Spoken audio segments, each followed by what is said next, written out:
الله وبركاته خير هذا له سر بدو ولكن جنك كنا دامسنا ولا لا هذا له ولا قال جنك وجنك وانا سكراب هذا لايك هذا شر هذا اصحابته هذا ما انت معنا هنا ما تخنا هنا شيكان لبش شيكو هنا بنعدينا يا ربا ان ليلو ذا شيكوين كاس هورتنين نايتيسا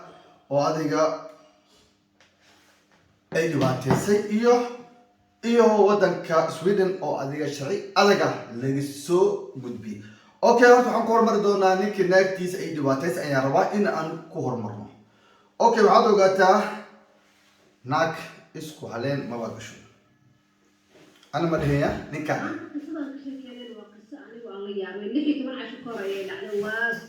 July ay dhacday 14 kor barmaleeya ninkan inagtan waxay ahaayeen dad isqaba oo jacayl ka dhaxeeya oo muddo badan wada joogay laakiin Allah subhanahu wa ta'ala uma qadarin inay awlaad isku dhalaan maalmaha kamid ah gabadha mar walba horta waxay iska shaki ah ninkan qiyaamaya ninka ama sidan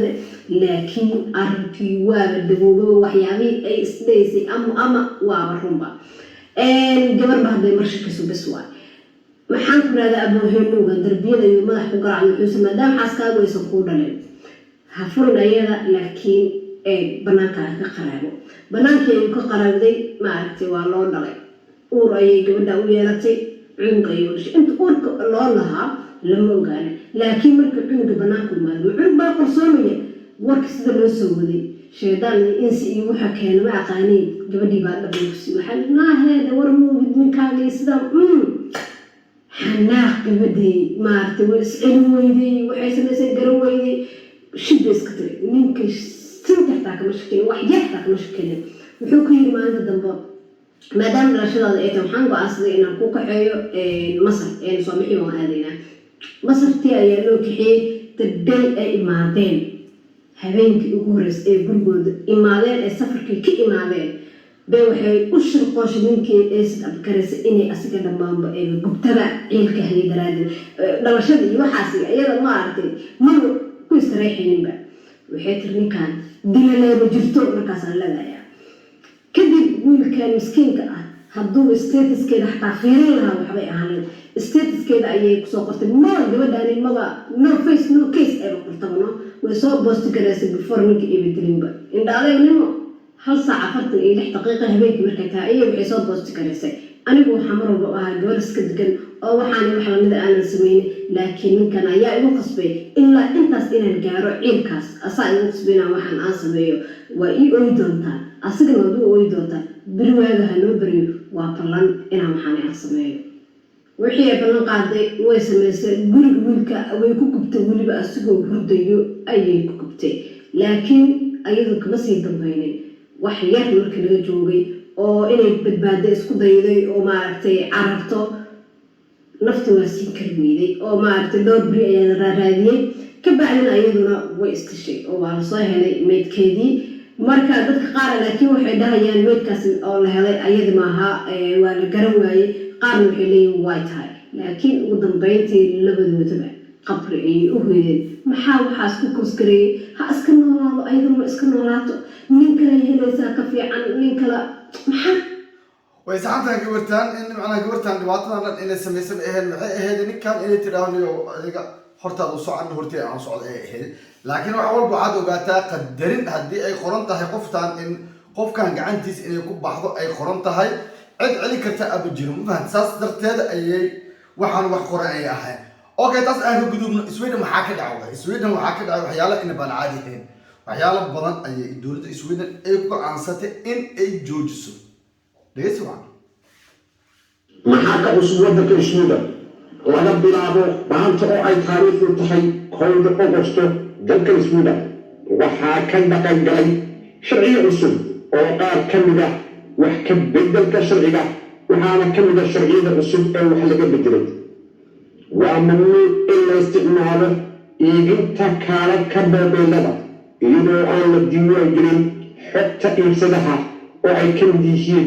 magaciisa lambarkiisa meesha uu degan yahay booliisku waxay sharciga u arkaan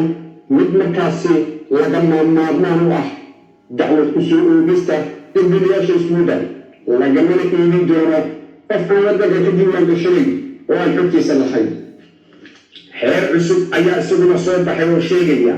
oo la xidhiidha xeerka isticmaalka telefoonada iyadoo oo dhalinyarada iskuullada dhigata khaati bilaahi looga taaglayahay isticmaalka aaladda social mediaha oo ay aada ugu mashquulaan sida caadiga moobilada lama isticmaali karo xilliyada fasalka haddii tilmaamahan oo kale uu bixiyo macalinka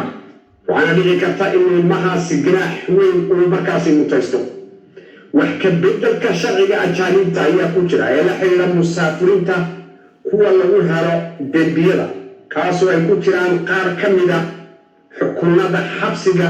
muddo gaaban kii ka horeeya kor u qaadista ciqaabta ugu yar ayaa iyana ku jirta oo loo geysto kufsiga carruurta laga bilaabo 2 ilaa 3 sano oo xadhiga oo loo geysanayo islamarkaana xadhig lagu xukumayo sharcigan cusub oo kale ayaa isna ku saabsan khasaaraha hantida tusaale ahaan qof kasta oo ku dhexle alaab ku ilaabay baska tareenada ama diyaaradaha waa inuu ku wareejiyaa shirkadda safarka ee mas-uulka ka ah mahadsanidin okay sharciyadan siday ku leeyihiin sharciyadan dowladda waxaa gaartay Sweden ayaa gaartay wax walbo adiga waxa waaye telefoonada dadka qaar macna dadka dhibaateeyo telefoonada dadka lagu dhibaateeyo iyo waxyaalahaas ay yartaa inay ka hortagto dowladda Sweden waxaad ogaataa wadan walbo waxaad ogaataa kaarar waxaa jiray oo macnaha la isku soo gadahay qof oo isticmaalayo wax walba macnaha oo ku sheegay ka bacdi oo isku tuura ayaa dhici jirtay okay waxaa soo dhan macnaha ay diidan tahay sharci cusub ay soo goosiyeen qofkii Sweden barihan waxaa ku badnaay kufsi waxyaalahaas ayaa ku badnaay kufsigaasi waxaasna sida looga hortago ninkii lagu qabto in 3 sano oo xarnaahayo 3 sano ka bacdini loo tarxiilo doono wadankii uu ka yimid waxaad ogaataa dhibaatadaas oo dhan intaad gelin waxaa kaga fiican in macnaha xabad garow aad iska raadsato haddii kale waxaad gelaysaa iqaab in baan caadi ahayn okay walaalahay qaaliga ah maanta barnaamijkan ahay intaas uu ahay waxaan ku leeyahay walaal qaali haddaad nala joogto waxaan ku leeyahay noo share gari haddaad naga maqantaan waxaan ku leeyahay walaal qaali soo dhawo channelka waa subscribe dhahda like dhahda share dhahda asxaabtaada wadaagtaa waxaan ku leeyahay maqaayadan waa maqaayadaada waa aniga maqaayadaada waxaan ku leeyahay cidka xigta mal walaal qaali wayna noo share garaysaa subscribe noo saartaa mar walban xogta aad nala ra'yigaada aad nala wadaagtaa sarag dambe xiisadaya aad caafimaad qabto